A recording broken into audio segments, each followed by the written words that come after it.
Now consider what he says here. Sound in faith and love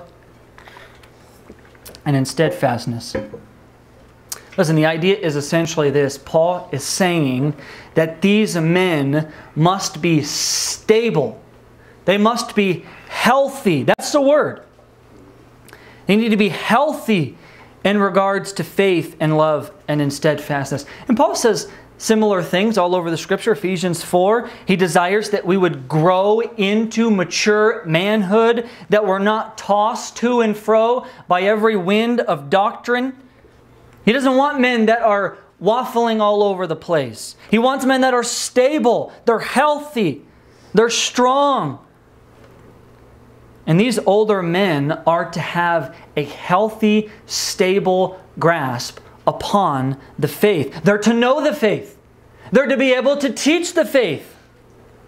And let me tell you something. This is a serious issue in the church today. No doubt about it. Almost so to where knowledge of Scripture and biblical astuteness, biblical soundness is almost shunned. It's pushed away, that if you want that, you're just too much. And there's other preachers that have talked about this, that have recognized that there is no other realm in the world where ignorance is allowable like in Christianity. It's a shame, folks. Listen, some of you see my truck out there. I work at the plumbing company in Las Vegas, and some of those guys have been plumbing for 20, 25, 30 years. And if you walk in there and you ask one of those guys, hey, first day on the job, teach me how to plumb.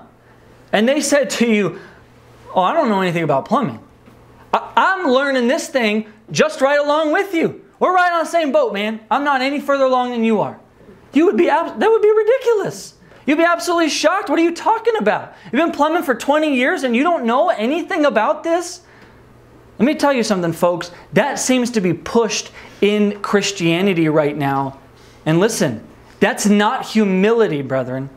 That is a failure to be sound in faith. Older men that don't know the Bible are not humble. They are failures. They don't know Scripture. And that is not what God calls you to. It calls you to be sound in faith, brethren. That's not humility to not know how to do that.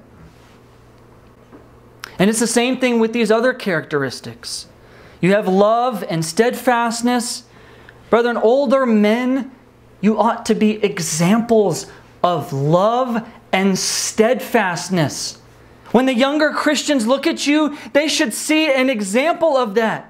If anyone knows what it means to labor in Christian love constantly, it needs to be the older men that have labored in it, that have walked in it, that have sacrificed and given and loved. And if the younger men can't look to you and see that, brethren, there's work that needs to be done.